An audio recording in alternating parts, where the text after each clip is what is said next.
अरे आगे हिरना पीछे राजा बीच बनी में पहुंचेगा।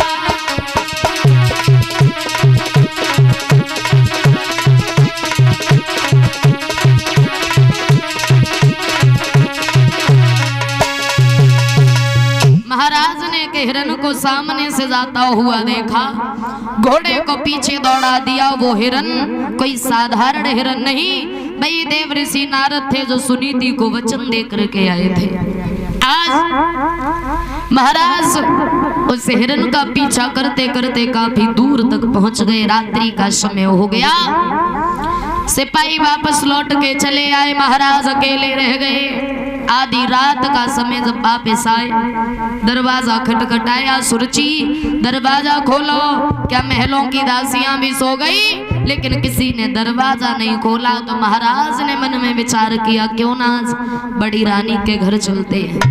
पहुंचे दरवाजे पे और आवाज लगा दी है, सुनीति अरे तुम भी सो रही हो क्या?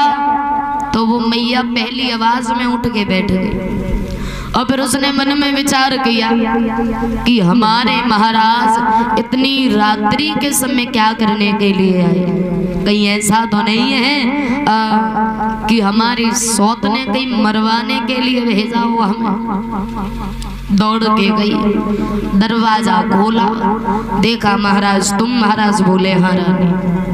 एक हिरन का पीछा करते करते दूर तक निकल गए। तो रात्रि हो गई, वापस आए। सुरुचि ने दरवाजा नहीं खोला तो हम तुम्हारे पास में चले आए। आज रानी ने अपने पति की कलाई को पकड़ा, चली है लेकर।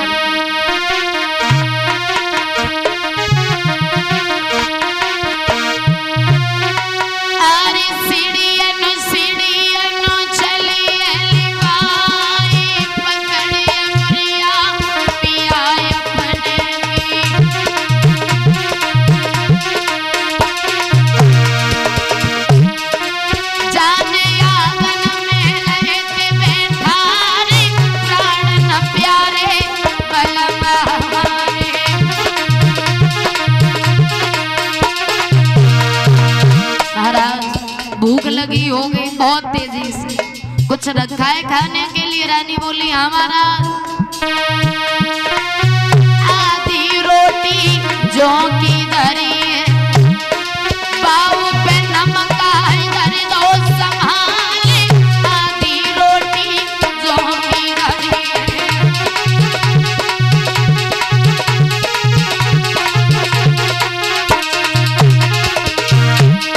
महाराज ने जब जौ की रोटी नमक के साथ में खाई तो पहला निवाला गले से नीचे नहीं उतरा। सोचो जरा, जौ की रोटी और नमक के साथ। गेहूं की रोटी नमक के साथ कभी खा के देखना कैसी लगती है, वो भी मुश्किल पड़ जाएगी। फिर वो तो जौ की रोटी। तो महाराज ने एक बात कही, रानी ये रोटी हमसे एक वक्त नहीं खाई जा रही है, इस रोटी को रोजाना कैसे खाती हो? तो रोके जवाब दिया महाराज।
और ये 101 रुपए मेरे पास में आए हैं पूनम चाची जी की तरफ से, भरगना से, और लिख के भेज रही हैं कबीर दास जी का भजन सुना दीजिए। बिल्कुल सुनेंगे, थोड़ी देर इंतजार कीजिए। नहीं बोलिए कन्हैया लाल की।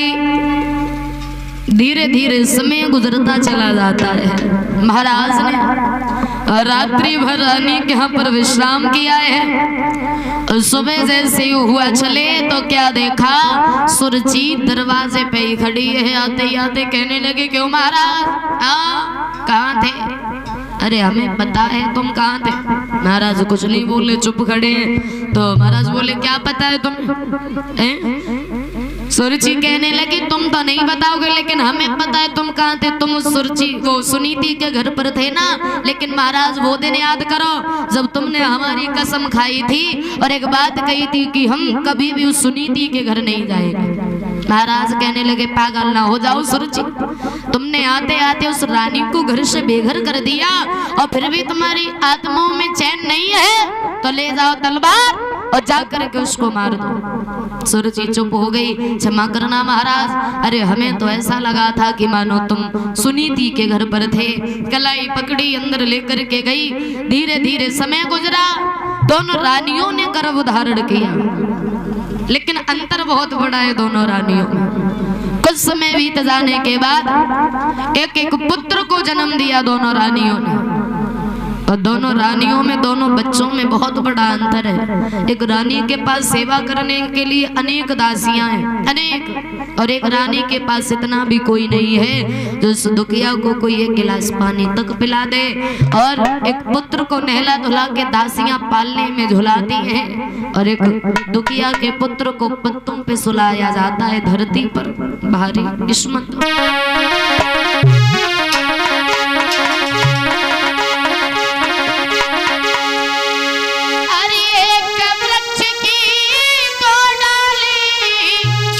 और पर किस्मत जुदा जुदा है, एक डाली जाए हवन में और एक से जली रही चिता है। एक डाली जाए हवन में एक से जली रही चिता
के घर में 2 बेटे हैं, लेकिन अंतर बहुत बड़ा है।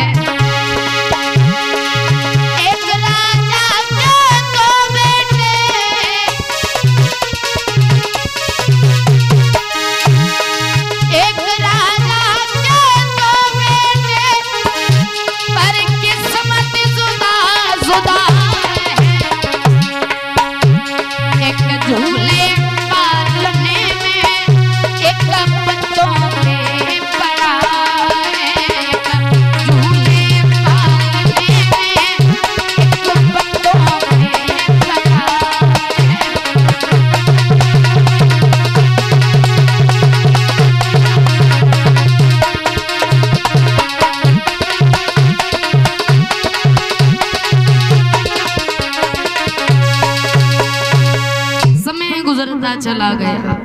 दोनों बेटों के नाम रखवाए गए। जो सुनीति से पुत्र पैदा हुआ उसका नाम रखा गया ध्रुव। सुरुचि से पुत्र पैदा हुआ उसका नाम रखा गया उत्तम। धीरे धीरे दोनों बच्चे जब 5-5 वर्ष के हो जाते हैं मेरे भैया, एक दिन की बात है, ध्रुव अकेले खेल रहे थे तो उत्तम पास में आए और एक बात कही है, भैया तुम अकेले खेलते रहते हो, चलो आज पिताजी के दरबार में खेलने के लिए चल रहे हैं। ध्रुव कहने लगे क्षमा करना, अगर मौसी ने देख लिया तो हमें भी मारेगी और हमारे साथ में तुम्हें भी मारेगी, मैं नहीं जाऊंगा। लेकिन उत्तम हट पकड़ के रह गए तो ध्रुव की कलाई पकड़ी और उत्तम साथ लेकर के चला। महाराज उत्तानपाद ने जब आता हुआ देखा दोनों बच्चों को तो मन में विचार किया कि हम उत्तम को रोजाना गोदी में लेते हैं, क्यों ना ध्रुव को गोदी में बिठा ले, वो भी मेरा ही पुत्र है। तो महाराज उत्तानपाद ने ध्रुव को उठाया, गोदी में बिठा लिया राज सिंहासन पे और उत्तम पास में खड़ा हो गया। तो सभा में एक चुगिल बैठा हुआ था। चुगिल और चुगिल एक ऐसी चीज होती है भैया जो हंसते खेलते परिवार में आग लगा देती है। और सबसे ज्यादा लोगों को आजकल सबसे ज्यादा पता दुख किस बात का है। लोग अपने दुख से दुखी नहीं होते, अपने दुख से कभी दुखी नहीं होंगे, बल्कि दूसरे के सुख से दुखी होंगे कि दूसरा चैन से खा तो खा कैसे रहा है। सोचो जरा, बताया है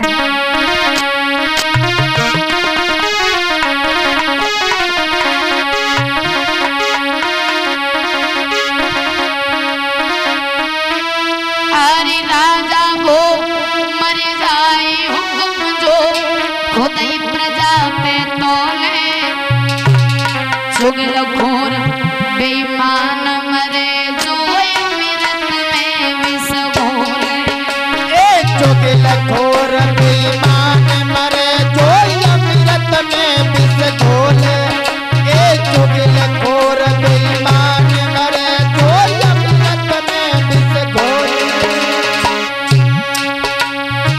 मर जाए सो संत भूल के कबहू को न जपे। क्या बात है, मर जाए सो संत भूल के कबहू को न जपे ना। और मांस खाए और मदिरा पीवे खोटे कर्म तजेना। मांस खाए और मदिरा पीवे खोटे कर्म तजेना। मांस खाए और मदिरा पीवे खोटे कर्म तजेना। मुखिया पंच प्रधान मरे जो मुँह देखे की बोले। बहुत सुंदर। मुखिया पंच प्रधान मरे जो मुँह देखे की बोले। हरि निर्धन के संग दगा करे और बात पक्ष की बोले। निर्धन के संग दगा करे और बात पक्ष की बोले। निर्धन के संग दगा करे और बात पक्ष की बोले। और सुनो, गुरु तो वो मर जाए हरि चेला से ज्ञान छिपावे। बात है, गुरु तो वो मर जाए हरि चेला से ज्ञान छिपावे। चेला वो मर जाए गुरु की सीख चित नहीं लावे। चेला वो मर जाए गुरु की सीख चित नहीं लावे। चेला वो मर जाए गुरु की सीख चित नहीं लावे। और भैया रिश्तेदार मरे भैया जो बिगड़ी में करे बुराई। बिल्कुल। रिश्तेदार मरे दादा जो बिगड़ी में करे बुराई। और छोड़े साथ गरीबी में मर जावे राण लुगाई। छोड़े साथ गरीबी में मर जावे राण लुगाई। छोड़े साथ गरीबी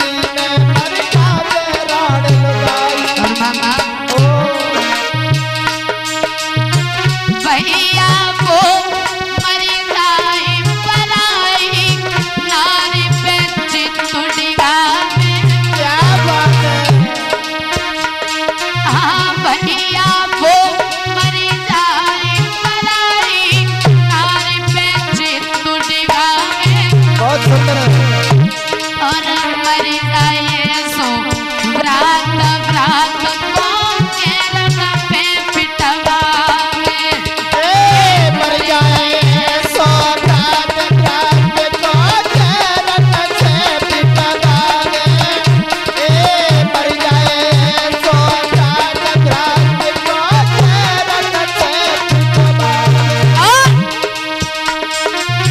मैया वो मर जाए बिटिया को जो गली गली में घुमावे बिल्कुल मर जाए मैया वो मर जाए बिटिया को जो गली गली में घुमावे और बिटिया वो मर जाए सो कुल की दर से आंख कटावे प्रिया को मर जाए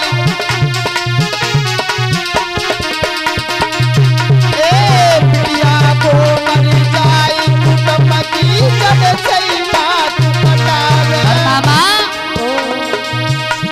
ये दुश्मन मिले सवेरे मगर मतलबी यार ना मिले कि औरत गोरी हो चाहे काली करक सारी ना मिले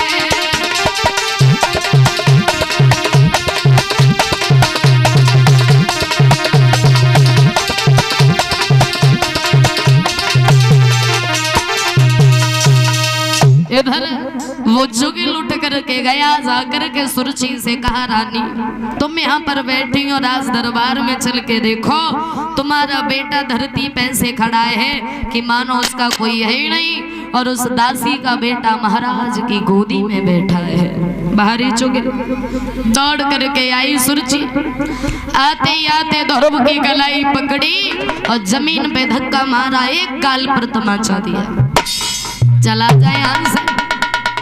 अगर तुझे इतना ही बड़ा शौक था इस राज गद्दी पे बैठने का तो तू हमारी कोख से जन्म लेता, और हमारी कोख से जन्म तुझे जब मिलता अगर तूने थोड़ा बहुत भजन किया होता। ध्रुव उठ करके चल दिए, लेकिन महाराज उत्तानपाद ने आधी बात नहीं कही अपने मुख से कि तुम इस निर्दोष बच्चे को क्यों मार रही हो। ध्रुव को जब मैया सुनीति ने आता हुआ देखा, पूछ लिया क्या हुआ बेटा, तू रो क्यों रहा है। गोद में बिठा लिया बेटा को, तो ध्रुव ने रो के जवाब दिया मैया सुनो,